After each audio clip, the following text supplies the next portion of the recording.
Just before college started, I broke up with my childhood sweetheart, Xie Chuan, just because I bought her a box of tampons, he said, his tone dripping with sarcasm. I nodded, silent. You're a girl too. Can't you be more understanding about someone's period? Fine, let's break up. Just don't come crawling back to me in a few days. Everyone knew I loved him with all my heart. Every time we broke up, I was the one who swallowed my pride and begged for reconciliation. But what Xie Chuan didn't know was that I had already passed the pilot selection. She is about to become one of the 14th generation of female pilots with dual academic affiliations. From now on, no one from any corner of the world will envy him or show favoritism towards his childhood sweetheart. 1111 got her period unexpectedly today, so I picked up a box of tampons for her while I was out. Xie Chuan sat across the counter, reaching over to playfully pinch my cheek. His tone utterly casual. 1111 was the daughter of his next-door neighbors, his childhood sweetheart. We're breaking up. I gently brushed his hand away, my expression cool and detached. To my surprise, Xie Chuan burst out laughing, all over a box of tampons. I nodded, not saying a word. Last time we went to the park, I got my period unexpectedly. The red stain on my white dress was glaring. I begged him to buy me a pack of sanitary pads. He refused without a second thought, saying he was too embarrassed. So I stayed in the park in my soiled dress until late at night before daring to go home. The next day, my period cramps were so bad I couldn't get out of bed. His eyes narrowed with impatience. How many times is this now? Are you ever going to stop? How long this time before you come crawling back, shamelessly begging me to take you back? I was taken aback for a moment, my gaze dropping to the shoes on my feet, second-hand cast-offs that 1111 didn't want. Not this time. I really mean it. We're breaking up. Don't you dare regret this. I won't. Xie Chuan stood up and sneered. Fine, have it your way, but I'm warning you, if you come crawling back to me this time, it won't be so easy. I opened my mouth to say more, but was cut off. 1111 walked in from outside the shop, her pretty eyes brimming with confidence. Chuan, my mom wants you to come home with me for dinner. She said she has something to tell you before the semester starts. But upon seeing me, she put on a show of friendliness and asked, Sang, would you like to join us too? I gave a slight shake of my head, my lips pressed into a thin line, my voice clear yet faint. No, thank you. She was taken aback by my response, clearly surprised. If this were any other time, I would have already stormed over with a dark expression, demanding to know if she understood the concept of keeping a respectful distance from someone else's boyfriend. It's all right, Sang. Chuan and I grew up together. We're practically family. Please don't feel awkward. Just make yourself at home. I nodded, the first flicker of emotion finally touching the corners of my eyes. Is that so? Do you and your family usually sit around in just your underwear watching Scottish Premier League matches together? 1111's face instantly changed color, and her eyes welled up with tears. In the blink of an eye, a glistening tear welled up at the corner of her eye, poised to fall. Xie Chuan let out a cold snort. Weren't you just acting all righteous and high-minded? Now you're picking a fight out of jealousy. 1111 is good-natured and kind-hearted. That's the only reason you can bully her all the time. Don't be so ungrateful. Just because your own heart is filthy doesn't mean everyone else is. I was speechless, utterly weary. I had no fight left in me. 1111 looked at Xie Chuan. What's going on? Xie Chuan gave a careless shrug, then casually slung his arm over her bare shoulder. She was only wearing a tank top. His gaze remained locked on me, a provocative smirk curling at the corner of his lips. She has no right to ask where I'm going anymore. Auntie Chen can save that meal for my next girlfriend. With that, he turned and pulled her away. But his steps were deliberately slow, as if he was certain I would call out to stop him.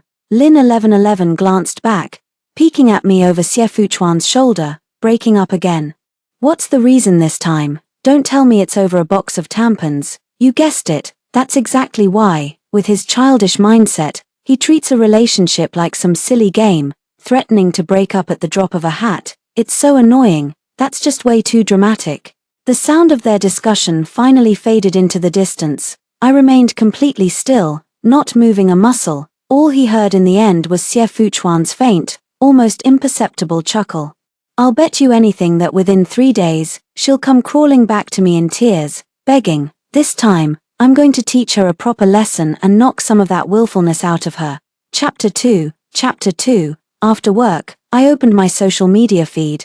The first thing I saw was a 9-photo grid post from Lin1111, uploaded half an hour ago, tagging over a dozen mutual friends. It showed Xie Fuchuan down on one knee, gently massaging her lower abdomen.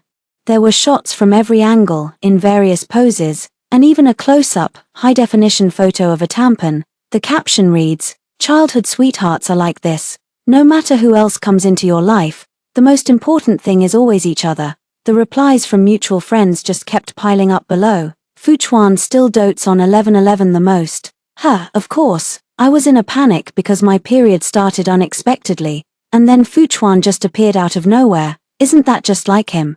He's always been there to look out for me in these little ways. He even brought me a heating pad just now. I was so utterly frustrated that I just turned off my phone and went to take a cold shower. I tossed and turned all night, trying to get over the pain of the recent breakup. I only drifted off to sleep as dawn was breaking. But before I could fall into a deep slumber, my phone chimed with a notification. Lin1111 had posted another 9-grid photo set. She was curled up in Xie Fuchuan's arms, her smooth ankle resting on his shoulder. My stomach hurt all night. Thank goodness for little Xie taking care of me. Tears fell onto the screen without warning, and my heart felt as if it had been crushed by a 1,000-pound weight in an instant. I was in a daze all morning. Just before noon, Xie Fuchuan sent a message. The start of term military training got moved up. I'll take you shopping for supplies today. 1111's all thumbs and has no idea what to prepare, since she's coming with us. I'll have to swing by to pick her up first, which is out of the way. Why don't you just grab a cab and meet us at Central Square? I didn't reply. I just blocked and deleted them on every platform. Just then, my younger uncle came out from the kitchen. He paused for a moment when he saw the look on my face behind the counter. What's going on here? I heard you and Fuchuan had a falling out the other day. Haven't you made up yet? I stayed silent, and he let out a sigh. Fuchuan is a good kid, excellent grades. Comes from a good family. There's really nothing to complain about. Your parents entrusted you to my care, and I've been observing the situation carefully for a long time. If it's nothing major, you should both try to be a little more understanding. I mustered up my courage, looked at him, and said, biting my lip, Uncle, I'm going to stop working here at the end of July. I need to leave a bit early. My uncle was taken aback for a moment and quickly pressed for details. Does your school start that early? Are you going with Fuchuan? Do you need me to make arrangements in advance to see you off? I shook my head. I broke up with Xie Fuchuan right around that time. The Air Force was recruiting pilots, so I went for the selection. They let me keep my current university enrollment, so I could potentially become a female pilot with dual student status. I kept it all under wraps until I knew the outcome. I just got the notification I passed the recruitment. My uncle was taken aback for a moment, feeling both thrilled and a little concerned. Does Fuchuan know? Being a pilot is really tough. You know, what about your relationship? I cut him off with a smile and said earnestly, Uncle, Xie Fuchuan and I have broken up.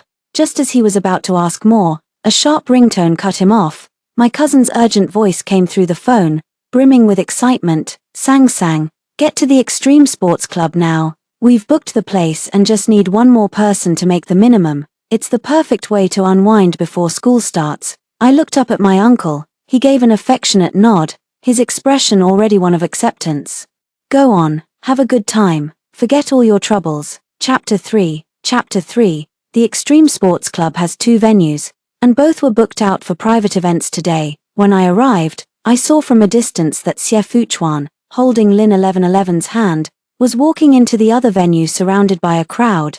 Fuchuan doesn't seem to be in high spirits today. What else could it be? It's all because of that jealous drama queen of his. I really don't get it. How can a woman be so high maintenance?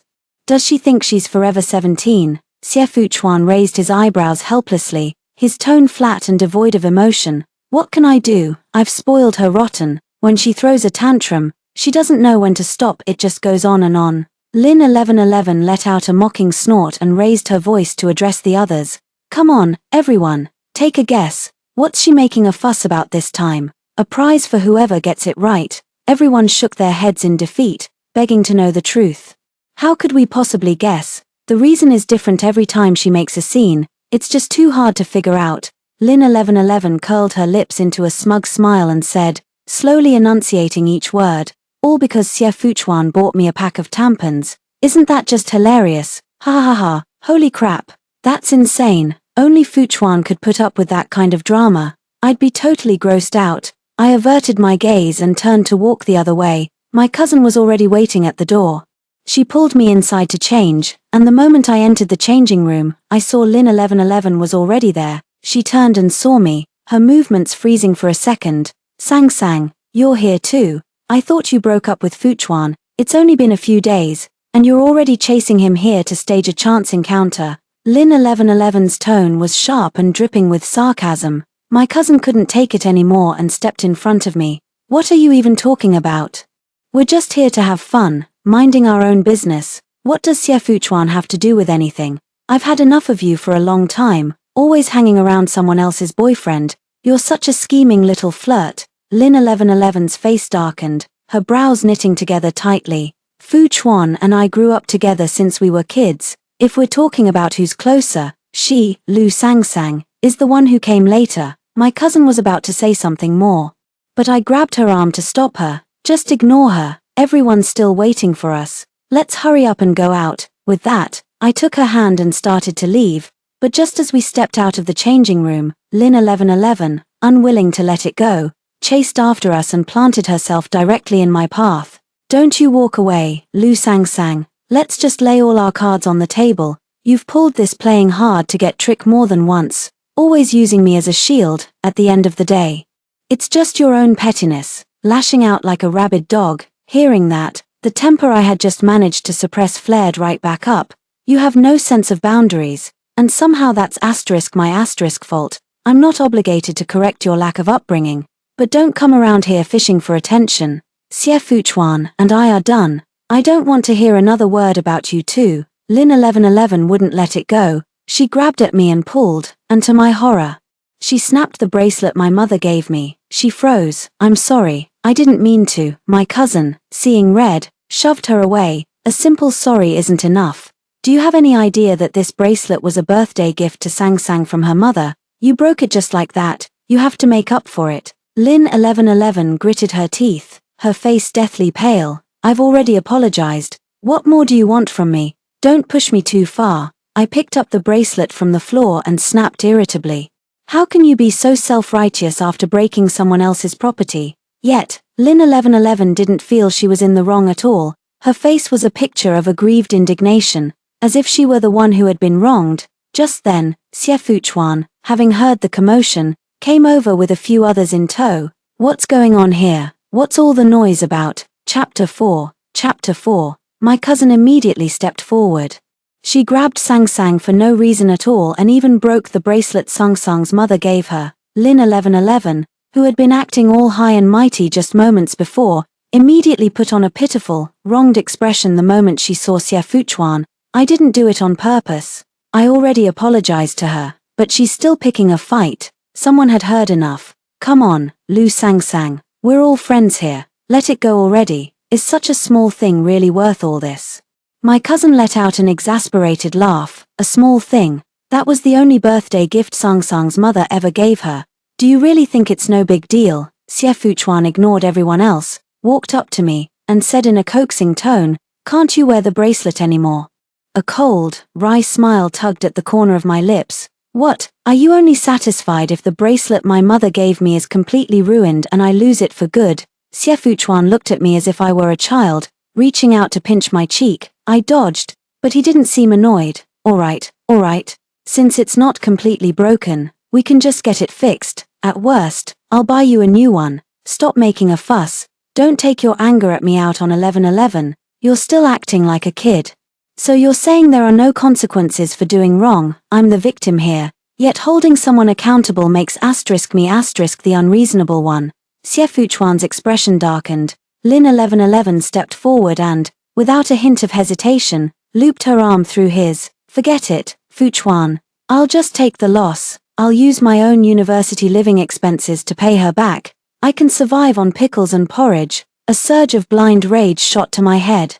I couldn't take it anymore and reached out for her. Fine, you can pay for it then. 2,680 yuan. I can show you the receipt, Lu Sang. Xie Fuchuan's face darkened completely, turning as black as coal, in a voice dripping with malice and venom. Enough, stop going on and on about it. I'll pay for your damn necklace. Alright, don't take your temper out on everyone else. You're making a scene. I stared, speechless, then lowered my gaze and let out a bitter, mirthless laugh. Forget it, just my luck. I dragged my cousin away, leaving everything behind. My whole body was trembling uncontrollably, and I could barely walk straight, stumbling with every step. For the past 3 years, throughout every single day of my relationship with Xie Fuchuan, Lin 1111 was always there, like a persistent shadow. She would always show up out of the blue when we were on a date. Fuchuan, my phone's broken. Can you fix it for me? Xie Fuchuan would drop everything to help her without a second thought, and he wouldn't let me interfere. If I tried, he'd accuse me of being petty. Then, during my birthday celebration, she would point at the gift Xie Fuchuan gave me and whine, Fuchuan, I actually need this right now. Can I have it first? You can always get another one for Sang later. No matter how much I objected, Xie Fuchuan would always give it to her without my consent, adding that it was just a small thing and I shouldn't make a big deal out of it. The shoes he gave me were the ones Lin 1111 didn't want. I was forced to choose my university applications based on Lin 1111's preferences. What's worse, during the 3 years we were together, my period cramps were so bad I couldn't stand up. Yet every time I asked him to buy me a pack of sanitary pads, he acted like I was asking him to walk to the gallows. How could a grown man go buy that kind of thing? It's humiliating. You're not an invalid, can't you get it yourself? He knew perfectly well how much pain I was in every time, yet he never once took the initiative to buy me a single heat patch. So, after that, I got into the habit of carrying everything I might need with me in advance, and I never bothered him about it again. But now, this affection I longed for but could never have, Lin 1111 obtained it effortlessly, and she's even using it as a tool to flaunt and wound me. One little thing, another little thing, and yet another little thing. It feels like I'm forever trapped in a cycle of compromise and concession. Just because I love him, I'm always relegated to being Lin 1111's second choice. It's just not fair. The sun was shining brightly overhead when I suddenly lifted my gaze. Under my cousin's bewildered stare, I murmured, you know, I don't really feel sad about the breakup anymore. Chapter 5. I packed my bags, ready to report for duty at the Air Force 3 days ahead of schedule. Our homeroom teacher is letting everyone know we're having a farewell dinner at Zhuangyuan restaurant. She didn't want to bother us before the college acceptance results came out. Even though Xie Fuchuan and I broke up and I don't want to see him, our homeroom teacher has been so good to me these past 3 years. I can't refuse her. I pushed open the private room door, and the first thing I saw was Lin 1111 sitting right next to Xie Fuchuan. She's not in our class. The situation was immediately obvious. The classmates started teasing, pointing at the empty seat next to Xie Fuchuan and said with a mischievous grin, "You've graduated now. You two lovebirds don't need to hide it anymore. The teacher figured it out ages ago. Come on, sit down. The seat's saved for you." Our homeroom teacher also looked at me with a kind smile, her gentle eyes warming my heart. Under everyone's watchful gaze, I directly pulled out the seat by the door. "Don't go to the trouble. I won't be staying long. It's easier if I sit by the door." Just as we were finishing up, I went to the restroom. When I returned, I saw Xie Fuchuan leaning against the wall by the private room's entrance, twirling a small brown box in his hand. I tried to walk straight past him into the room, but he caught me by the wrist. "Are you done with this tantrum? Why are you so worked up this time?" Xie Fuchuan spoke, leaning in close to the side of my face, his eyes filled with tender affection. I took 2 steps back, putting some distance between us. "Xie Fuchuan, I'm not just being difficult, I really want to break up with you." To my surprise, he let out a derisive snort, as if he had just heard the most ridiculous joke. Alright, we're really breaking up, I'll play along. Okay, so tell me, sweetheart, when are we getting back together this time? Before school starts? Is that soon enough? I couldn't be bothered to deal with him and turned to leave. Xie Fuchuan, however, shoved the box in his hand into mine. "Even though my little darling is throwing a tantrum, the gift is non-negotiable. It's for your graduation, the heritage collection from Chow Tai Fook. You've always liked it." I was just about to hand it back when Lin 1111 stepped out. She glanced at me, then took Xie Fuchuan by the hand. Everyone's looking for you to have a drink. Why are you just standing here? Enough talk, let's get inside, not forgetting to give me a meaningful smile. Everyone's looking for Fuchuan. You're not still upset about that, are you? Sang sang. I shook my head, my expression calm. It has nothing to do with me. With that, I left the Zhuangyuan building directly, sent a message to my homeroom teacher, and went home. In the dead of night, just as I was drifting off to sleep, I suddenly heard someone knocking on my bedroom's balcony door. With my parents away long term, I was home alone and couldn't help feeling scared. I grabbed a fruit knife, clutched it in my hand, and yanked the curtains open. At that exact moment, Xie Fuchuan burst in, seized my knife-wielding hand, pinned me against the wall, and dangled his own key in front of me. Little thing, are you trying to murder your own husband? The scent of alcohol mixed with a faint perfume, the kind Lin 1111 always wore, assaulted my senses. With that, Xie Fuchuan tilted his head and kissed me. A wave of nausea washed over me. I struggled free from his grasp, raised the fruit knife in my hand, and slashed it straight across the back of his hand. Warm, crimson blood welled up, and we both froze. Chapter 6. Chapter 6. I bit down hard on my lower lip. Let go of me, we're over. Xie Fuchuan lowered his gaze to the wound on the back of his hand. After a long moment, he pulled me into a tight embrace. His warm lips brushed against my cheek in tender, lingering kisses, his voice a soft, coaxing murmur. All right, you've had your cut, you should be appeased now. I know you're upset with 1111, so I specifically brought her here to explain things to you. Without another word, he took my hand and led me downstairs. Lin 1111 was standing under the street lamp. Seeing me emerge, she rushed forward, her eyes brimming with tears. Sang sang, Fuchuan and I really are just childhood friends. We don't even see each other in terms of gender. You've genuinely got the wrong idea. Fuchuan has been really upset these past couple of days too. Please, just drop it. I gave her a cold, sidelong glance. Oh really? Were those friends only posts on your social media? The ones with the suggestive thigh shots? Also just friendly? Whether I'm mistaken or not is irrelevant. What matters is that I've already broken up with Xie Fuchuan. You don't need to explain anything to me. Lin 1111 immediately stepped forward and grabbed my hand. If you're really that upset to see me, I'll just keep my distance from Fuchuan from now on. I genuinely don't understand. We've always been like this since we were kids. So how has it suddenly become some unforgivable sin? My wrist ached from her tight grip, and her freshly done nails dug into my skin. I couldn't help but wrench my hand free, but to my surprise, she just toppled backwards as if it were nothing and twisted her ankle. What's wrong with you? Sang sang, I'm genuinely apologizing to you. Why are you treating me like this? I really don't know what to do anymore. If you hate me this much, just kill me, would you? Is that the only way you'll calm down and stop taking your anger out on Fuchuan? Furious, Xie Fuchuan stepped forward and lifted Lin 1111 up from the ground. Sang sang, you've really gone too far.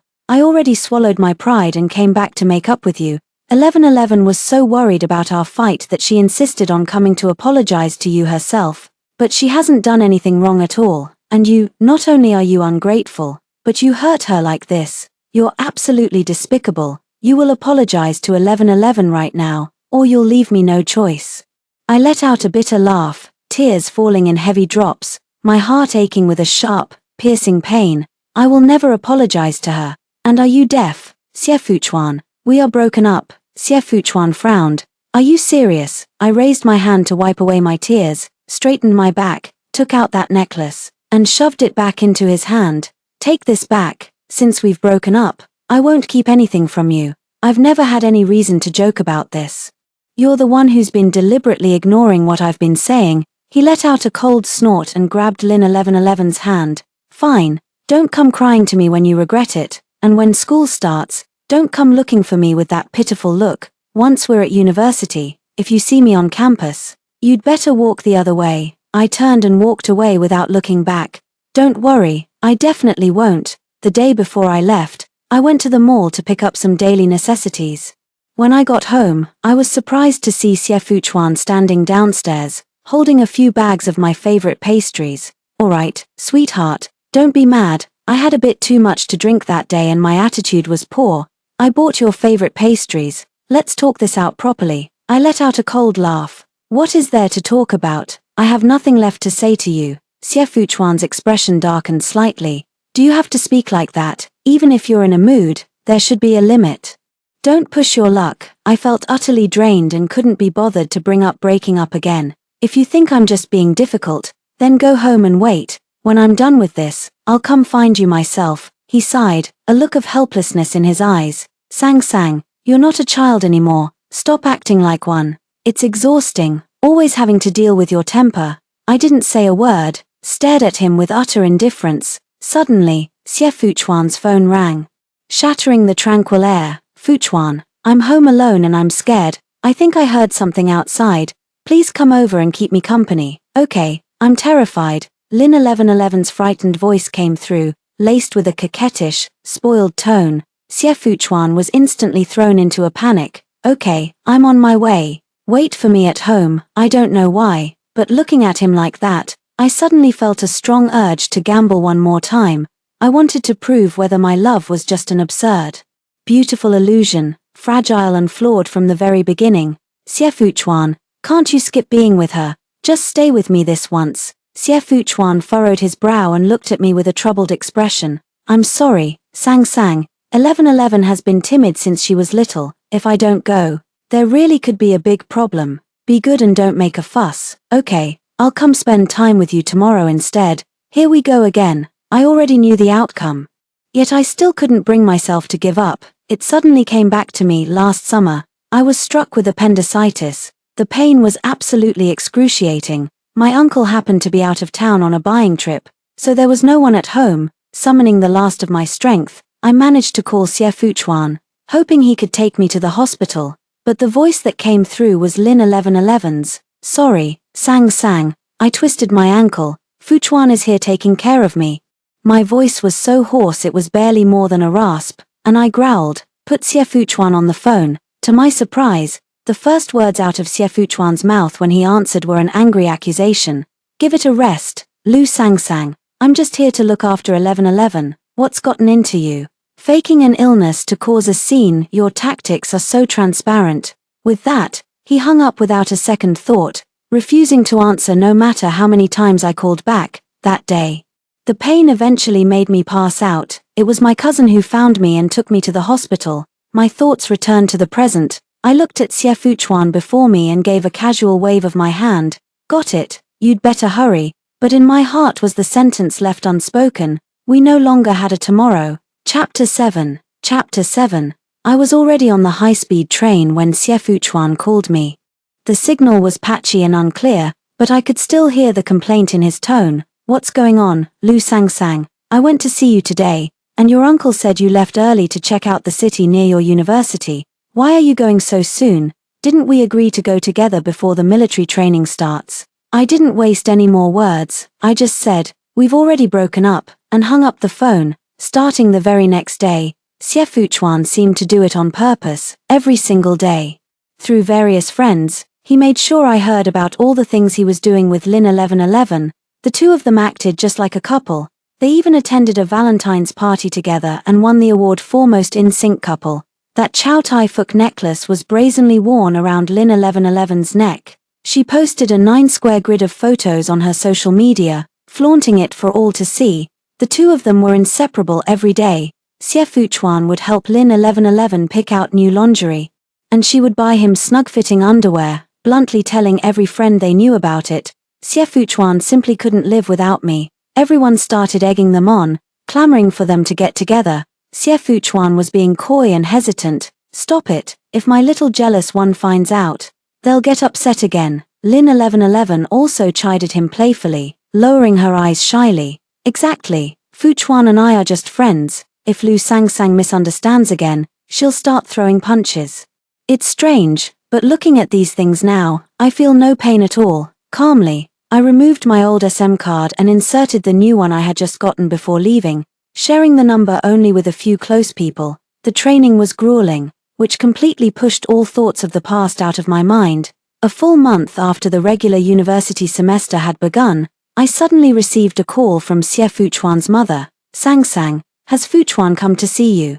The school says he hasn't been to class for a week, and I can't reach him either. If he shows up, could you talk some sense into him for me? tell him to get back to school right away. My gaze fixed on the figure crouching by the camp's main gate. Understood, Auntie. I can see Xie right now. I walked right up to Xie before I almost failed to recognize him. He, who was always fastidious and meticulous about his appearance, was wearing clothes stained with dirt and covered in wrinkles. He looked utterly defeated and despondent, his eyes hollow and vacant. When he saw me, he spoke in a hoarse, trembling voice. Sang, I only realized when I got to the school that you never showed up to register. I tried calling you from several different numbers, but none of them went through. So, are you really breaking up with me? I let out a sigh. Xie, it's been almost 2 months since we broke up. Don't you think it's ridiculous for you to come asking this now? He lowered his gaze with a bitter smile, his expression dark and unreadable. How can you be so heartless? How could you just decide you don't want me anymore? And that's it. I didn't take the bait and instead asked, what are you doing here? Auntie Xie is worried sick looking for you. You should go back right now. Xie shook his head. I'm not going back. I've rented a room in a house right across from your training camp.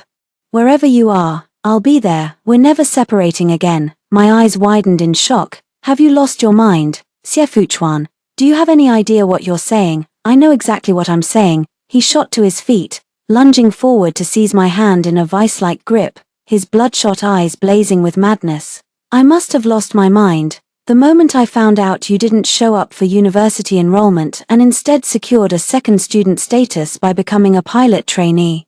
I was already going insane. On the first day of school, when I didn't see you, I thought you were still sulking. I was even happily thinking I'd make it up to you once we were at school. Do you have any idea how I felt? Do you know how utterly desperate I was? I let out a soft, low chuckle, my gaze dropping. Yet my demeanor remained completely unruffled. And what about me, Xie? Did you ever stop to consider how I felt every single time you chose Lin 1111 over me? Did it ever cross your mind that I'd be hurt? You were supposed to be my boyfriend, but whenever I needed you, you were always with her. Did you ever feel even a shred of pity for me? Chapter 8. The air grew thick with tension. Xie tears fell. I was wrong, Sang. I truly know I was wrong. It was my fault before. I neglected your feelings, but there were reasons for all of it. Please, just hear me out, okay? A heaviness settled in my chest. Explain what? What's the grand explanation? Is Lin 1111 your long-lost sister, or did she save your family's life? There's nothing left, is there? It was all your choice. Time and again, you chose her over me without a second thought. Xie, I accept my loss. I will never look back. No, Sang, I was wrong, okay? I was completely out of my mind. I just assumed you'd understand, but I completely ignored how you felt. Give me one more chance. I promise I'll change. The calm I had held onto for so long finally shattered, and the emotions came surging back. Are you not listening to a word I say? Xie, we're broken up. This isn't a fight. There's no giving you another chance. Do you have to keep dismissing everything I say? You're right. It's always me who says we should break up. And then I come crawling back, full of regret. It's because I cared about you. Because you were my whole world. But not anymore. I don't love you anymore, Xie. So I won't be coming back this time. Just go back to school. Don't come here again. With that, I turned to leave. Xie lunged forward, wrapping his arms around me from behind in a desperate, unyielding grip. I know I was wrong, Sang. I really do now. Please forgive me. I'll die without you. I swear I will. I won't see Lin 1111 ever again. I promise. From now on, my world will only have you in it. His voice choked with sobs, and his tears fell in heavy drops against the nape of my neck. After all this time together, it was the first time I had ever seen Xie like this. But it was too late. All of it was far too late. On any of those 3 years, such words from him would have filled me with joy. Now, all that remains is a bitter, absurd sense of loss. In the end, we missed our chance. Xie refused to leave. He would make soup for me every day in our rented apartment. I couldn't get out. So he kept leaving things at the guardhouse. I was told several times that you can't just send items to pilots, but he kept sending them anyway, completely disregarding the rules. Left with no other choice, I reported the matter truthfully to the political commissar. I asked him to step in and resolve this nuisance. The political commissar directly contacted Xie school and parents, asking them to come together to properly resolve this matter. For our 4-party meeting, the flight academy provided a conference room. The moment he saw me, Xie Fuchuan dropped to his knees and wouldn't get up, endlessly apologizing and pleading. I finally get to see you, Sang Sang. I've been going out of my mind. These days without you have been a living hell.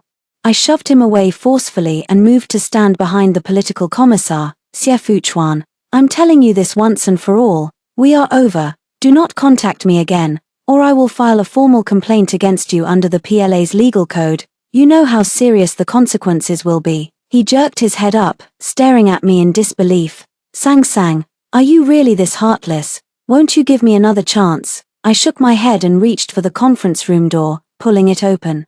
Lin 1111 stood in the doorway, her expression weary and filled with bitter resentment as she stared down at Xie Fuchuan kneeling on the floor. Xie Fuchuan, you bastard. That night you got drunk, we slept together. How can you just deny it? A wave of shocked murmurs swept through the crowd. Xie Fuchuan's face turned ashen. Auntie Xie finally broke down. Furious at her son's failure to live up to her hopes, she threw herself at him, slapping his face over and over. You fool.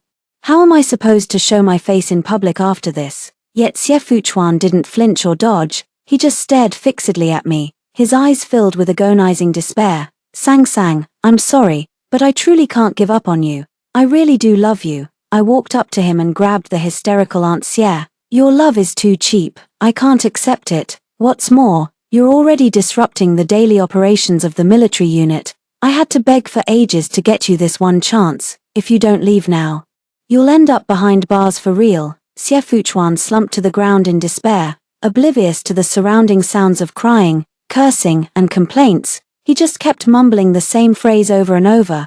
I can't live without you. I truly love you. Sang Sang. My life finally settled into complete peace. Xie Fuchuan was firmly taken back home by Auntie Xie. Before leaving, Auntie Xie took my hand and, with tears in her eyes, began to speak. My dear, it's our Fuchuan who wronged you. I have no right to ask for your forgiveness. I just hope you'll be well. Your future is bright, and I promise I won't let that wretched boy bother you again. I shook my head. In the end, I couldn't bring myself to say the words of forgiveness. Xie Fuchuan was expelled from school. He shut himself away at home all day long. Lin 1111 discovered she was pregnant and went to his door every day, only to be turned away each time. In a fit of rage, she climbed onto the roof of the Xie family home, threatening to jump unless Xie Fuchuan married her. With no other choice, the family's elders forced Xie Fuchuan to marry her, finally putting an end to the whole farce. As for me, I followed my training and studies diligently, achieving top marks in every field. The day I officially became China's 14th generation female fighter pilot happened to be my birthday. I made my debut piloting a fighter jet at an international airshow, stunning the entire audience. Numerous media outlets, both domestic and international, scrambled to interview me. I was a shoo-in for the year's top 10 newsmakers, collecting awards and accolades left and right, and for a time, I was the undisputed center of attention. Standing before the camera, I was filled with confidence and ambition. Soaring freely in the skies of my homeland was my parents' dream, and it is mine as well. I will always press forward, journeying over mountains and rivers, never admitting defeat. That same day, after killing Lin 1111, Xie Fuchuan jumped from a building and took his own life. The suicide note he left behind contained only a single, brief line. I'm sorry, Sang Sang. I love you. I just gave a casual smile and let it drift away on the wind. I pushed the control yoke forward without a moment's hesitation. Story 2. After graduating from university, He Isong and I changed jobs one after another. Finally, this year, we joined the same company, which arranged a small suite for us. I could see He Isong both during and after work, and I thought it was wonderful. In half a year, we were going to get married. Living together now was undoubtedly like having a two-person world in advance. Although our relationship wasn't very strong, fortunately, it had lasted until this point of getting married. I was extremely grateful to the company for its arrangement. I was determined to work hard for this company, sparing no effort until the end. However, just 1 month after these wonderful days, the company arranged for a new colleague to move in. The new colleague, who slept in my room, woke up in He Isong's bed one morning. Every time I think of that scene, I always feel a strong sense of near death, having difficulty breathing and being unable to free myself. That feeling was like having my heart gouged out. I don't know if a person can still live if their heart is gouged out. Anyway, at that time, I was in such pain that I felt like all the blood in my body had been drained. I couldn't stand up or think. I had accompanied him for so many years, and just when our relationship was about to bear fruit, he betrayed me. I knew Hee-sung didn't have deep feelings for me, but doing such a thing right under my nose. He really didn't take me seriously at all. That day, with a somewhat guilty look on his face, he said in a low voice, "Yi Xiaochen, let's call off our wedding." Faced with such an absurd thing he did, besides a bitter smile, I couldn't say any words of blame. Hee-sung, you still sided with her. You always have and always will. Hello, everyone. Welcome to my channel. Subscribe us to read wonderful novels every day. Now the story begins. I had waited for so long, thinking that I had finally moved you and that you would settle down. But in the end, it was just me deluding myself. Yes, I'm not Buddha. How could I have moved and touched you, after all? It was just a waste of time, like a dream in the mortal world. Now that the dream has awakened, everything is back to zero. Besides a heart full of scars, there's nothing else. I don't hate him. I feel that saying I hate him would even overestimate his position in my heart at this moment. I just feel tired, weak, and sleepy. Ji was going to move in. It was no longer appropriate for me to live here.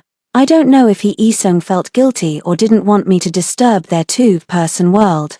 But he was very active in helping me find a house. He knew I hated taking the bus in a crowded way, and probably afraid that I would trouble him for transportation in the future. He specifically found a community next to the company for me. It was very convenient for commuting.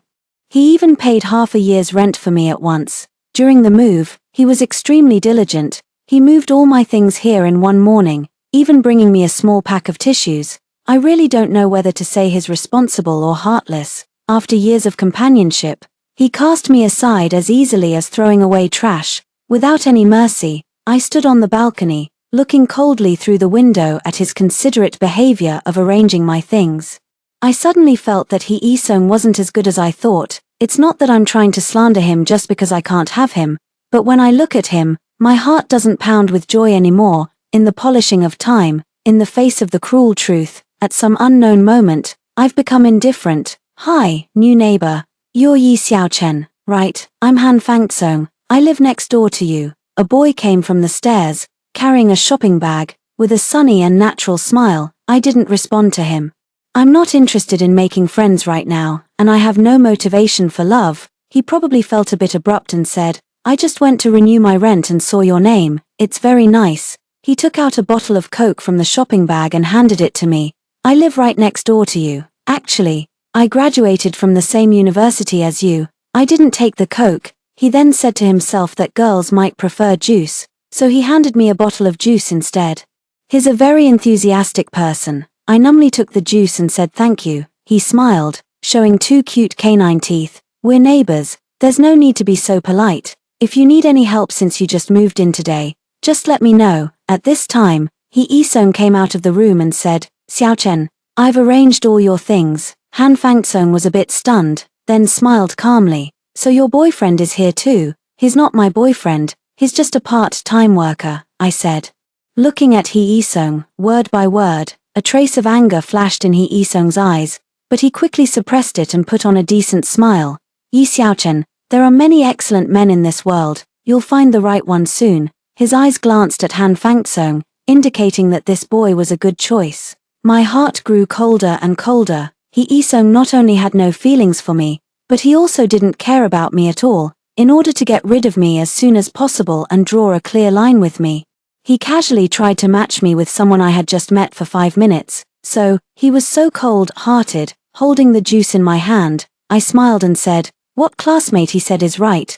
There are plenty of good men in this world. Classmate Han, let's add each other on WeChat, since we live so close. We can have meals together in the future. Han Fangsong was suddenly mentioned and was a bit stunned. He slowly took out his phone. I'll scan you. The next second, he said energetically. I bought some groceries. We can have coconut chicken hot pot for dinner tonight. Yi Xiaochen, the sauce I make is quite good, spicy and flavorful. Can you still eat spicy food now? I nodded. I could. Isung didn't say anything and left with a cold face. At 6 o'clock in the afternoon, I was still sleeping when I heard a knock on the door. I dragged my tired body up and, after seeing through the peephole that it was Han Fangsong, opened the door. "What's up, classmate Han?" He was obviously startled by my disheveled appearance. He stammered for a while before saying, "Xiaochen, I'm sorry to disturb your rest. I didn't know you were sleeping." "It's okay," I replied. Under normal circumstances, a normal person wouldn't be sleeping soundly at this time. I just didn't sleep well in the past few days, and it was quiet here, so I fell asleep. "What do you want from me, classmate Han?" He smiled shyly. "Classmate He, the coconut chicken hot pot is ready. Do you want to come and have some? I've also prepared the sauce." I thought what he said about having coconut chicken hot pot in the morning was just to respond to me and help me out of the awkward situation, but he actually took it seriously. Seeing my surprised expression, he asked tentatively, "Are you still sleepy? How about I keep it warm and we can eat later?" "No need, I'll just change my clothes." I was actually really hungry, and I did miss the coconut chicken hot pot. I simply tied my hair into a ponytail, changed into a tracksuit, and then went over. His door was open, and the porch light was on. He was a considerate person. The hot pot was placed on the dining table in the living room, with many side dishes and sauces, all prepared neatly. I was quite surprised that a big boy could live such a life and have such a leisurely mood. He filled a bowl of soup and carefully placed it in front of me. "Have a taste. Be careful, it's hot." He also put a tissue next to me and a small plate for Bones. His service was really thoughtful. The prepared sauce was placed beside me. There was scallion but no coriander, with chili, sesame oil, and no vinegar taste. It was exactly my taste. I hate coriander and vinegar the most. His eyes were always on me, and he asked with great concern how the taste was, how the soup was, whether the coconut meat was fresh enough, and whether the sauce was too spicy or too light. His serious and considerate appearance was like he was taking care of his little girlfriend. He could take such good care of an ordinary person like me. Then for his girlfriend, he must hold her in the palm of his hand. It's the kind of feeling that you're afraid she'll fall if you hold her in your hand and afraid she'll melt if you hold her in your mouth. He had a delicate and handsome face, and a tall and slender figure. The person who can be his girlfriend must have done a lot of good deeds in her previous life. I've always loved spicy food, but because of my stomach problems, I've always been cautious. Now, with my life being so terrible that it can't get any worse, why should I still care about my stomach? I just want to feel the stimulation, so I wrapped the sauce in fried bean curd skin and then took a bite. It was spicy and flavorful, really exciting. This feeling was so wonderful, but the next second, my face turned red from the spiciness, and my lips hurt. I gasped and exclaimed that it was too spicy. When I reached out to get an ice-cold Coke, Han Fangsong handed me a cup of warm coconut juice. I shook my head. I want to drink ice-cold Coke. At this time, only ice could save me. That would be so refreshing. Eating spicy food and then drinking something cold is good for the taste for a moment, but it's too stimulating for your stomach. It's not good. It's easy to get diarrhea. You should drink something warm and sweet. His eyes showed sincerity, a sincerity without any impurities, very genuine and pure. I had been with Isung for several years, but he had never cared about what I liked to eat, never said that eating like this was bad for my stomach, and never cared about my stomach. Even when I was sick, he just said, "Oh, take some medicine," and that was it, not a single extra word. Drinking the warm coconut juice, I not only felt my stomach warm, but my heart also seemed to warm up. After the hot pot, out of politeness, I rolled up my sleeves and prepared to help clean up and wash the dishes. Han Fangsong stopped me, saying it was too greasy and he could do it. That wouldn't do. I had eaten a free hot pot, so I should help with the cleaning. Classmate Yi, if you feel bad about it, then you can wash the vegetables next time we have hot pot. Washing vegetables wasn't a difficult task, so I readily agreed. It was only when I returned to my room that I thought about the words "wash the vegetables." Did that mean there would be a next time for hot pot? He couldn't have taken the casual talk about having meals together in the morning seriously, could he? Surely not. No one is that stupid. He wouldn't get any benefits from it. The next day, when I was about to go to work, I saw a sticky note on the door. He said he had made breakfast and put it on my windowsill. I looked towards the windowsill. There was a white food bag standing upright there with its mouth tied. I opened the bag and saw 2 buns, an egg, and a cup of soy milk. I looked at his door. It was already closed. He had gone to work. This person even made 2 servings of breakfast. I opened WeChat to say thank you and then saw that he had sent a message early, saying that he had made breakfast and put it on the windowsill. He also asked me about what time I usually got up.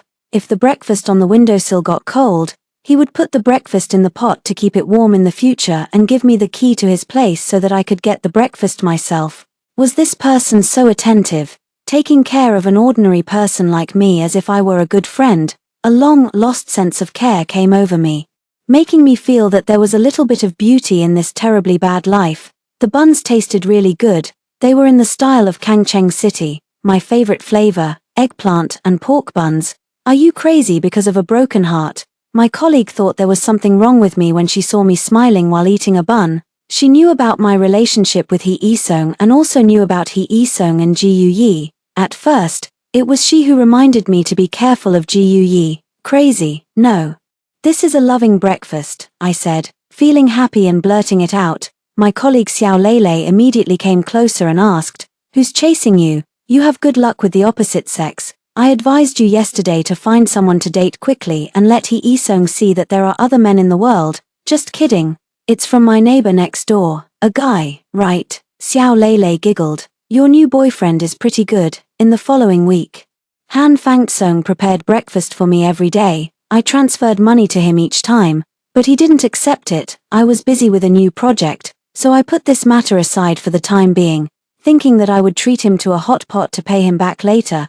The new project was a bit of a headache. It wasn't my specialty, and I wasn't very good at it. I stayed in this company entirely because Hee Isung wanted to stay here, and the work I took on didn't match my studies, since I lacked talent.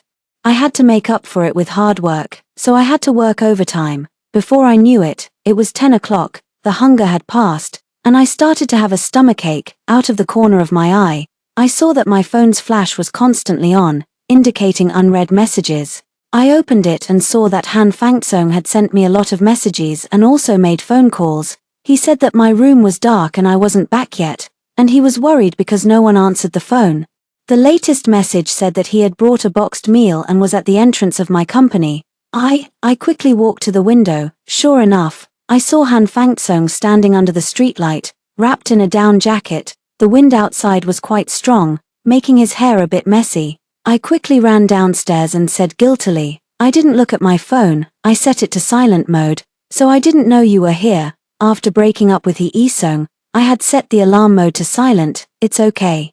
You must haven't eaten yet. I brought you dinner and some soup." After Han Fangsong entered the office, he saw the stomach medicine on my desk at a glance. He put down the boxed meal, stood in front of me, and without saying a word, reached out to hug me gently. "Xiaochen, can you change your phone back to vibrate or alarm mode, so that I can send you food in time? I want to take care of you." Was I being courted? "Classmate Han, you're being a bit too emotional all of a sudden." I laughed and patted his shoulder. "I'm fine, I'm serious." He let go of me and looked me in the eye. "I want to take care of you." His eyes were filled with sincerity, affection, and a bit of restraint. Looking at me, he seemed a bit flustered and nervous, and his heart seemed to be beating faster. Suddenly, a touch of coolness brushed my lips, and the next second, it disappeared. His action was as light as a dragonfly skimming the water, very inexperienced and reserved.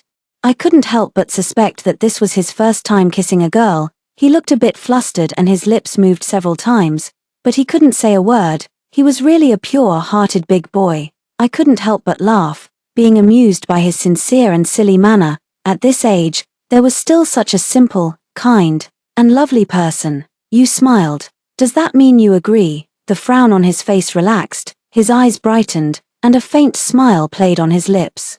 The young man was like a star, shining brightly in my dim world. The scene of us kissing in the office was secretly photographed by someone and spread in the company's private gossip group the next day. Ji Yu Yi patted me and said, "Your boyfriend is quite nice. He even came to the company to see you. After knowing each other for so long, you've finally found your happiness. Congratulations." Her words, no more no less than 20-some characters, immediately led to a new trend. As if she was trying to clarify something. Originally, it was she who had intervened in the relationship between Hee Isung and me, causing our breakup.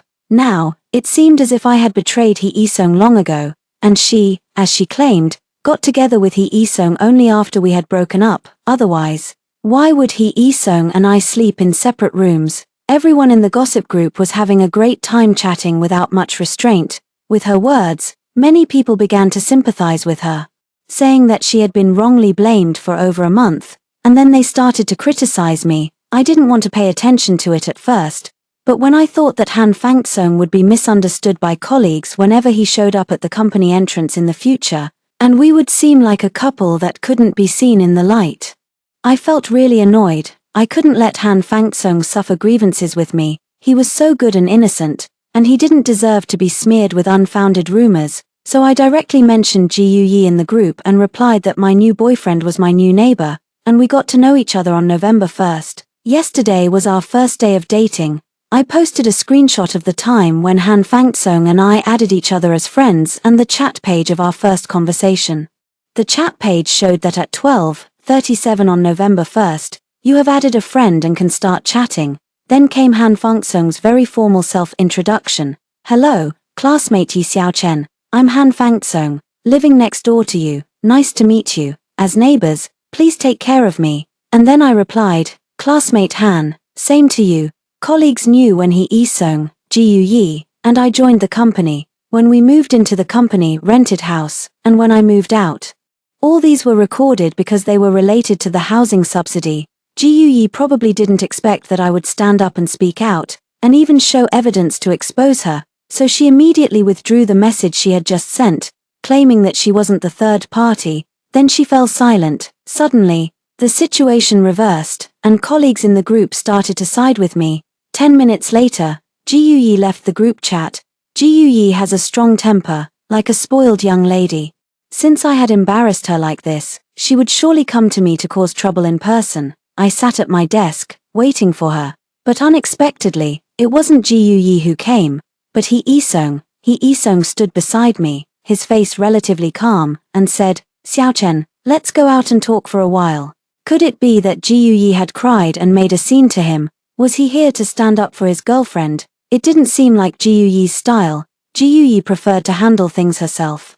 Did Ji Yi ask you to come? No, Xiaoyi has just left the company. I have something to talk to you about. I continued to sit in my chair and said loudly, colleague He, you can just say what you want here. If we go out to talk and someone takes pictures, it will be troublesome. I don't know if your girlfriend will be jealous, but my boyfriend surely won't like it. Yi Xiaochen, Hee Isung frowned. I have something to say. Come out for a moment. How have you become like this?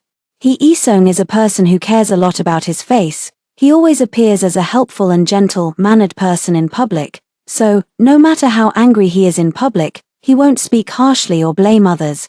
But when there's no one around, he will lose his temper and scold people. If I went out with him at this moment, he would surely blame me. I refused to go out. You've always been quiet and not competitive. Why do you have to stand up at this time? Ji Yi has just joined the company. How can you make her stay here? She's a girl. Seeing that I insisted on not going out, he got a bit angry. He really had no heart. When Ji Yi was spreading rumors and slandering me, why didn't he defend me? But now that I just told the truth, I'm being blamed. Am I not a girl? Don't I need to save face? I'm only 24 years old, 5 months younger than Ji Yi. Just because she looks like Shen Yangzhu, she should be cherished. I tightly held the pen in my hand, looked into his eyes, and said, Hee Isung, I'm telling the truth. Do you want me to make up lies to get Ji Yi out of trouble? You too had the courage to do that, so you should admit it. You want to be a prostitute and still set up a chastity archway. You have no shame, but I do. Hee Isung pays great attention to his image as a gentleman. Being said like this, he immediately became angry, his eyes cold, and said, Yi Xiaochen, you've changed. You've become so sharp-tongued. You can hate me. But don't drag Ji Yi into it. She's innocent. Hee Isung, am I not innocent? I stared straight into his eyes. Hee Isung probably didn't expect me to resist. He was stunned for a long time, then sighed and didn't say anything more. He turned around and left the office. Yes. When he secretly went to see Shen Yangzhu before, I never asked. I endured it silently by myself. But this doesn't mean I'm a person who is born to endure everything passively. I thought he would come to his senses and eventually realize my kindness, so I couldn't bear to blame him. I was so in love with him that I didn't want to add more troubles to him. I couldn't bear to see him frown. Now that I no longer love him, why should I bear this grievance? What's more, the person involved is Gu Yi. Xiao Lei looked at me with worried eyes. Xiao Chen, forget about He Isong. He's not worth it. I heard what you two said. He's not worthy of your love. I was in tears. But not because I was sad about He Isong. I was sad for myself. How could I have thought he was so good before?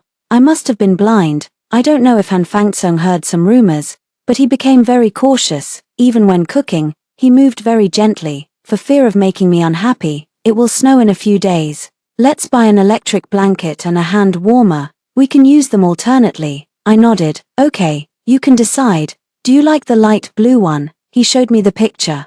I nodded again, watching him actively choose daily necessities and ask for my opinion again and again. I seemed to see myself in the past. I used to revolve around He Isong like this. In my sophomore year, I always met a boy in a white t-shirt in the study room. He would sit alone by the window, reading books quietly for a whole morning or afternoon without making much noise. He looked very elegant. Sometimes, the sun would shine through the window and fall on him, creating a soft warm light that made him look especially gentle. His voice was soft and pleasant. His family relationship was not harmonious. His mother died during childbirth when giving birth to him. His father remarried, and his step-mother was only 3 years older than him. He seldom went back to that home. Last March, his father died in a car accident. His step-mother and uncles began to divide the company and properties. All that was left to him was an old house. When he said these things, his tone was very soft, and he was looking at the moon in the sky. The moonlight covered him, making him look extremely sad. I felt sorry for him at that time. He had endured so much at his age. When he was unhappy, he would call me, and I would quietly accompany him and listen to his heart. Gradually, we got together. Half a year after we got together, I found out that there was someone in his heart. Her name was Jin Yangzhu, his ex-girlfriend.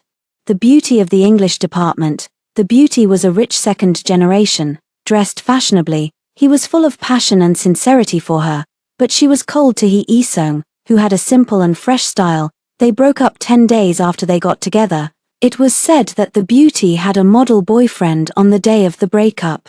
He Isong got so drunk that he was sent to the emergency room for gastric lavage. In Jin Yangzhu's world, He Isong's presence was very low, but this didn't affect He Isong's obsession with her. For her, He Isong was like a moth to a flame, and for He Isong, I was the same. I thought there was a place for me in his heart. I thought that over time, he would forget Jin Yangzhu and fall in love with me gradually. But the facts proved me wrong. The appearance of Ji Yi proved that I was completely wrong. He didn't forget Jin Yangzhu, so he doted on Ji Yi, who looked like Jin Yangzhu. I suddenly felt a bit lucky that Ji Yi came, helping me end this zombie-like relationship.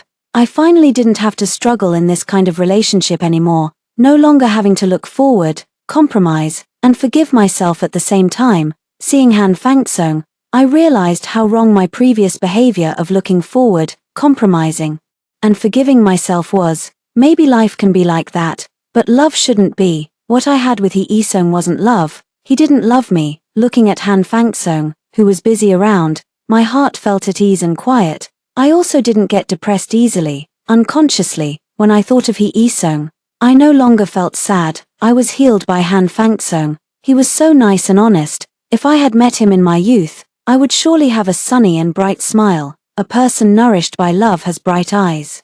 In winter in Dali City, it's very cold and humid. My feet started to ache endlessly again, as if rheumatoid arthritis had flared up.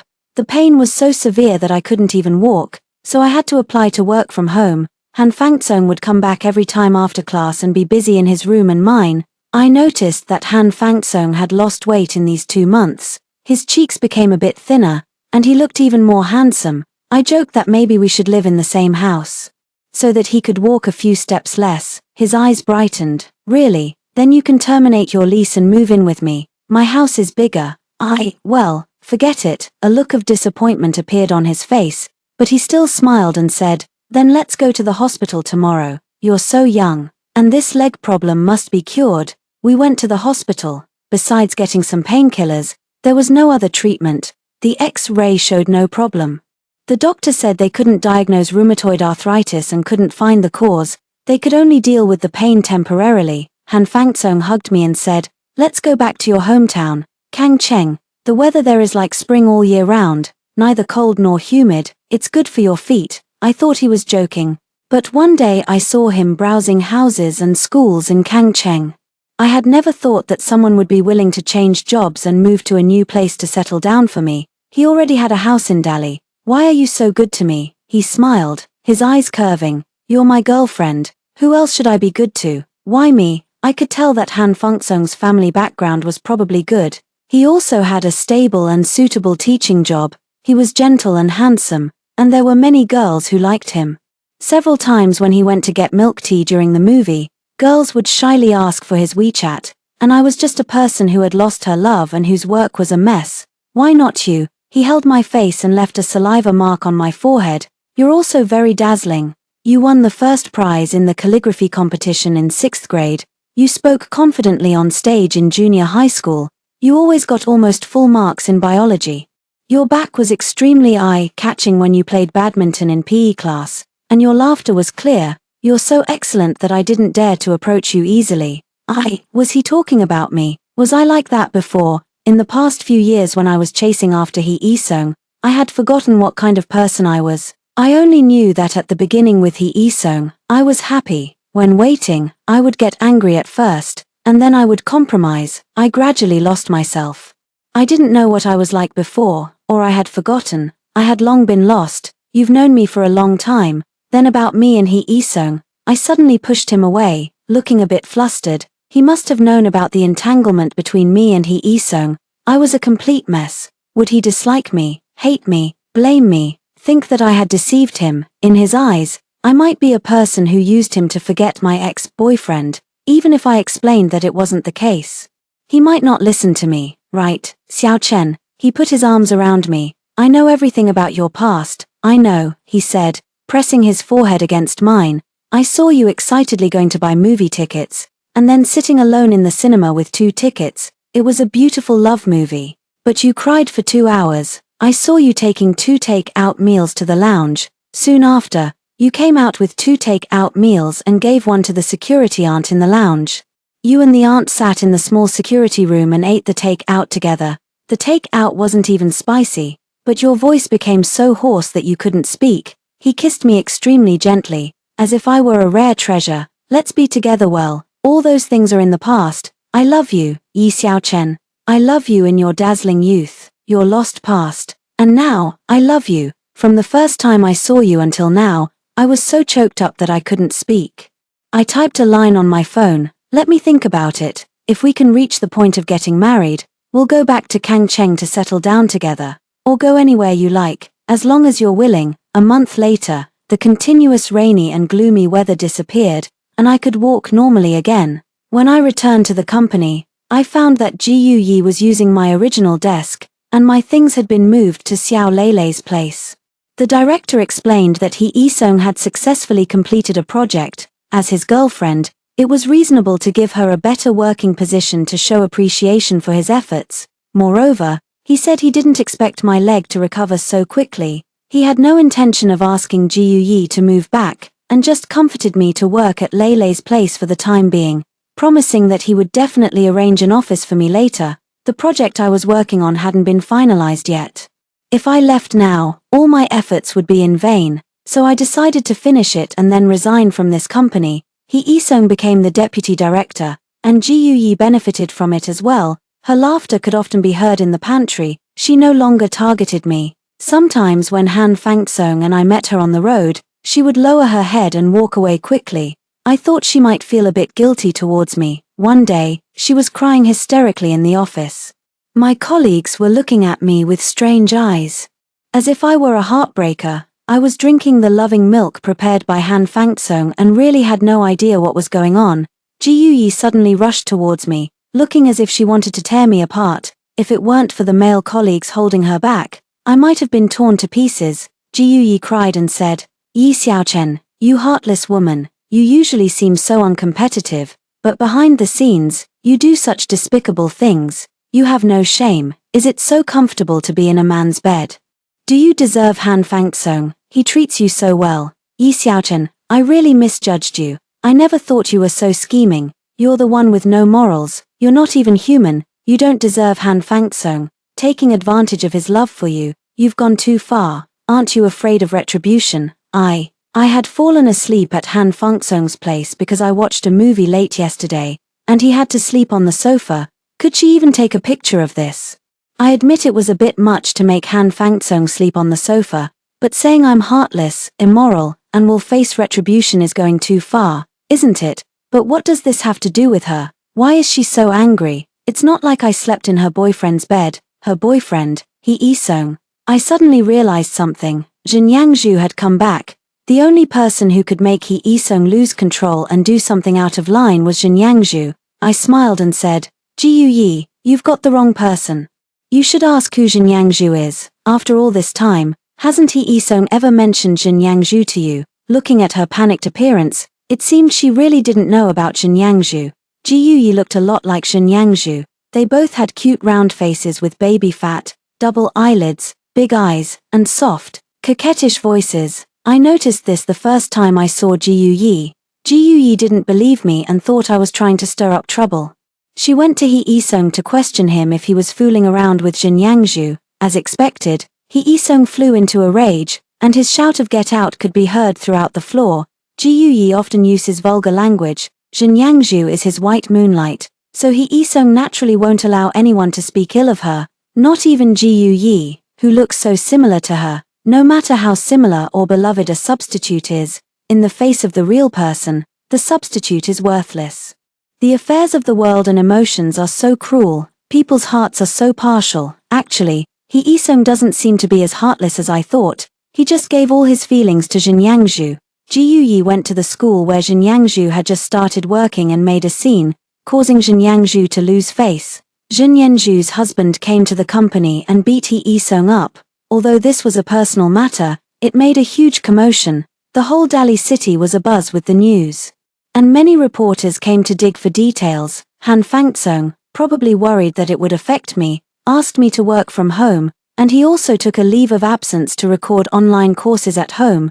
Some reporters even came to our floor, but Han Fangsong sent them away. I heard from Lei that the company's senior management was furious, and the director, Ms. Ju, who had recommended He Isong as the deputy director, was fired. He Isong was demoted and transferred to a branch in another city.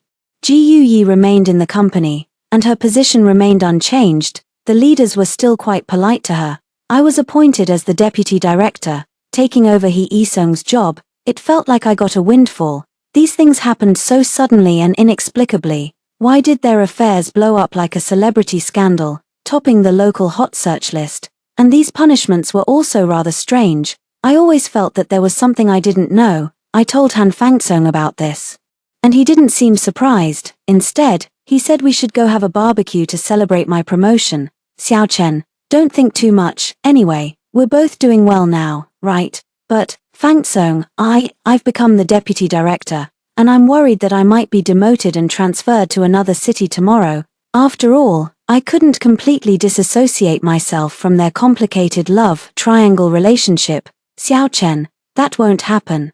You have the working ability and you're hard working. You deserve this position. If there are really any other changes, we'll just resign. The way he comforted me was charmingly willful. I nodded. With you by my side, I'm not afraid of any big storms or changes. At the restaurant, we unexpectedly met Ji Yi. She even greeted me politely. I glanced at Han Fangsong beside me. I suspected that Han Fangsong had talked to her. Otherwise, with her temper, she would definitely curse at me. 3 months later, He Isong came back. His working ability was good, so he returned to the head office as the director's assistant. I didn't expect him to ask me to meet after he came back. In a small tea house near the company, He Isong said with a calm face, Xiao Chen, after experiencing all these ups and downs, I've come to understand some things. I miss the days when we were together. Those days were so peaceful and warm. You would tolerate me, not arguing or making a fuss.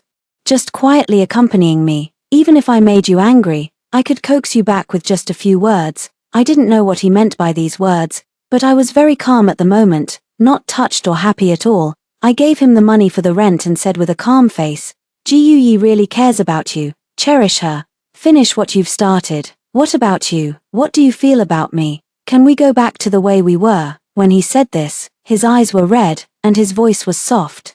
Just like the first time he told me about the sad things in his family, I looked up and saw Han Fangsong standing behind him. He didn't say anything, just stared at me blankly with a slightly aggrieved expression. I couldn't help but laugh. This jealous guy came to pick me up early today. He Isong thought I was smiling at him and immediately became excited, tightly holding my hand. Xiao Chen, you agree, we'll be together again. I promise I won't look for Yang Zhu anymore.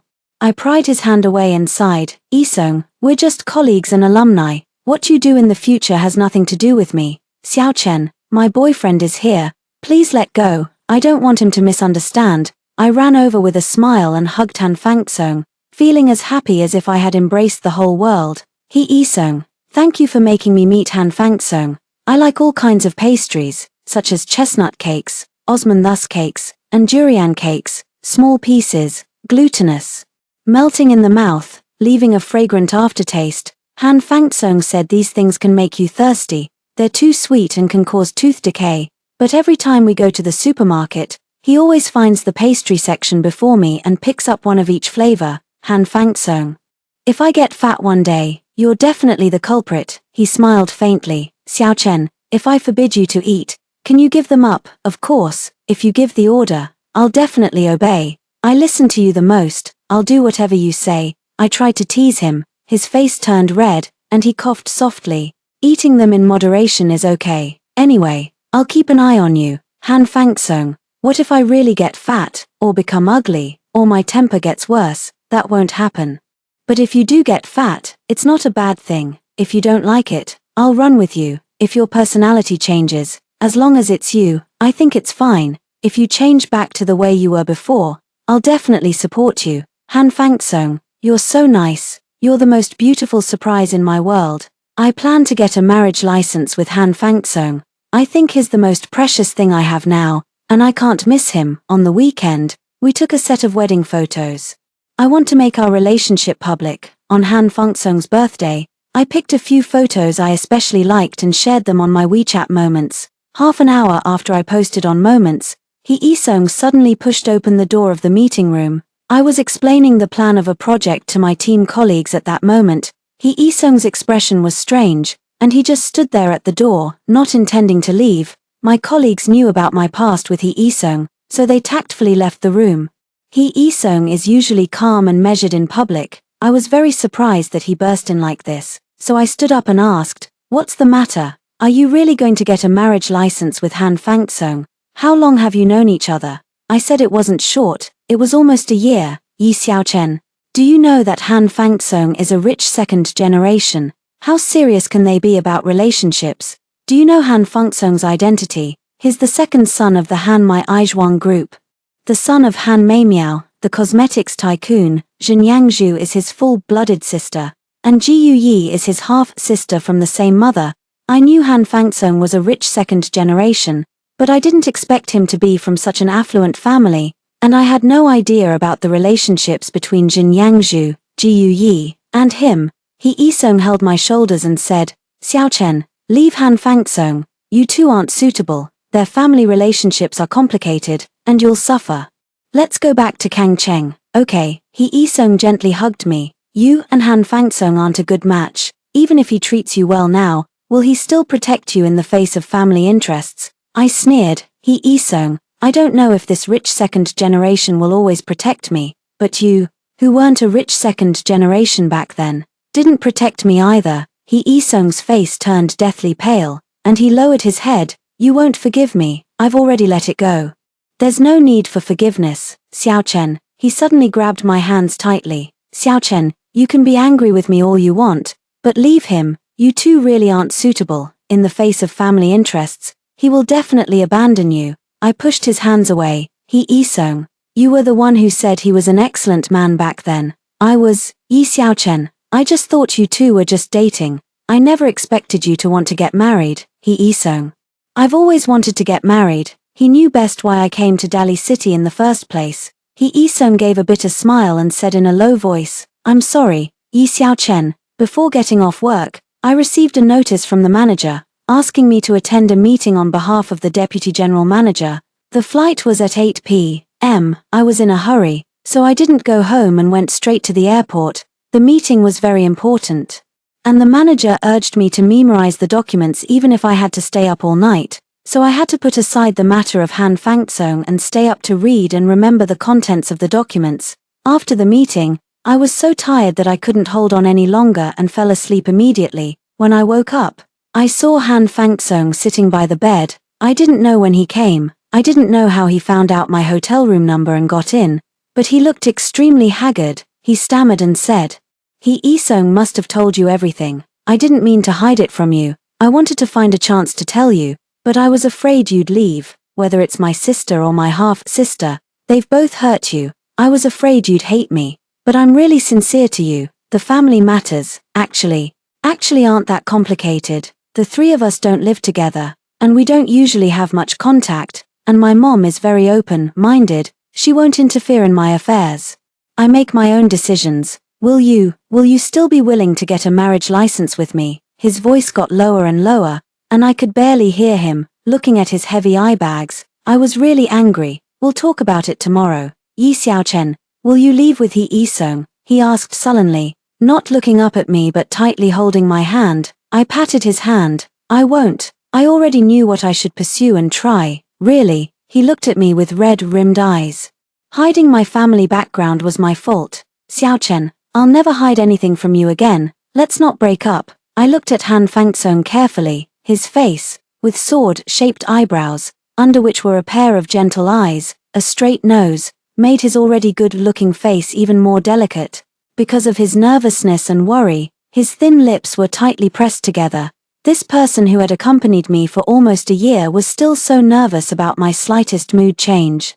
I couldn't help but feel sorry for him. How could someone love me so humbly? How lucky I was to have someone love me so sincerely. I held his arm, raised my head, and kissed the corner of his mouth. "After we finish the work and go back to our Kangcheng, it's been a year since we got together."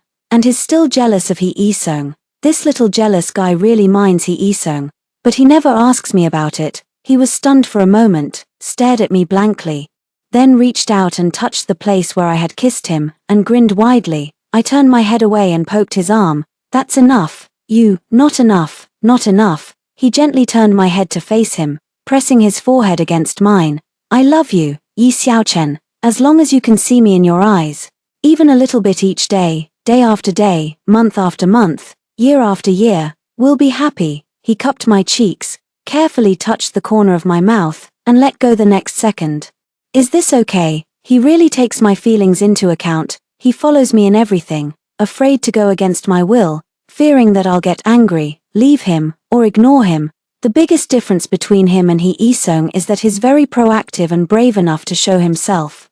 He always makes me feel his presence and love. I no longer have to wait, and I've truly fallen in love with him, regardless of power or wealth. I love him, even if his family background is complicated, and there may be many hardships in the future. I'm willing to face them. As long as it's him, it's okay. And it's worth it. When I woke up in the morning, he was holding me and said tenderly, "I brought my household register. Let's get the marriage license, Xiaochen."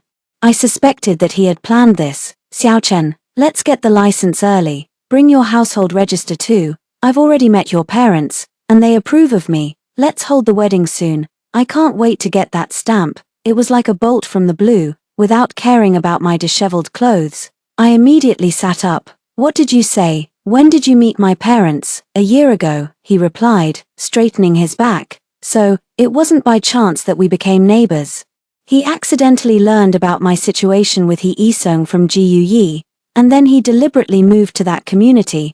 It was also him who suggested that the community was close and suitable for me, thus influencing Jiu Yi when He Isong mentioned the house. It was him who warned Jiu Yi not to bother me, so she didn't cause me any trouble later. He said that no matter how the three of them, she, Yangzhu, and He Isong, got entangled, they were not allowed to involve me, otherwise he would reduce their shares in the Han Mai Aizhuang group. It was him who secretly bought the content from the paparazzi, So my name didn't appear in the sensational gossip about the playboy getting involved with the sisters of a famous family. I had waited for so long, thinking that I had finally moved you and that you would settle down, but in the end, it was just me deluding myself. He did a lot for me but never boasted about it. He's really a big fool, Han Fangsong, and I returned to Kangcheng. Do you regret it? Han Fangsong stroked the stray hairs by my forehead on our wedding night. I waved the marriage certificate, looking at him with a smile in the corner of my eyes. What if I regret it? What if I don't? He held my hands, crouched in front of me, and looked into my eyes. If you don't regret it, let's have a baby. It's better to have a child early. I'm ready to be a father and can take good care of you and the baby. Let's just have one. If you think it's too much trouble, then we won't. Anyway, it's just the two of us. You're mine, and I'll listen to you. From now on, you're only my Yi Xiaochen. If you regret it, well, I still won't let you go. I couldn't help but laugh. Since when did Han Fangsong become so domineering? What happened to his gentle side? At today's wedding, I heard that he Isong came and sent a gift, but I didn't see him in person, nor did I see the gift. I only saw that he updated his Weibo. He mentioned me and said, I never thought you'd really get married. I never thought I'd be so sad. When I look back, I can no longer see you. From now on, there will be no one sitting beside me, quietly listening to my thoughts. I love you, Yi Xiaochen, but I always thought I loved Yangzhu. Now I realize that it was just an obsession with something I couldn't have. Ji Yi was a shadow of Yangzhu. My feelings for her were just lust and indulgence. I never thought about spending my life with you before. Now that I realize it's no longer possible, my heart hurts unbearably. I regret it. I deeply regret not cherishing and loving you back then. Now you've become someone else's bride. I've lost all my chances. It turns out that losing someone is this desperate. I wasn't even this desperate when I was ruined and lost my reputation. I replied with 14 words. Thank you, He Isong, for making me meet Han Fangsong. When Ji Yi toasted me, she whispered in my ear, I wanted to hate you. You're even more hateful than Yangzhu. Yangzhu made He Isong lose his heart, but you made him lose his soul. But I envy you more. Wish you well, Zhen Yangzhu said. I thought you were the loser, but it turns out you're the winner. The president's wife of the Han Mai Aizhuang group, as expected. Han Meimiao didn't approve of Fangsong marrying me at first. Fangsong insisted that if she didn't agree, he would never go back to the group and would stay in Kangcheng as a middle school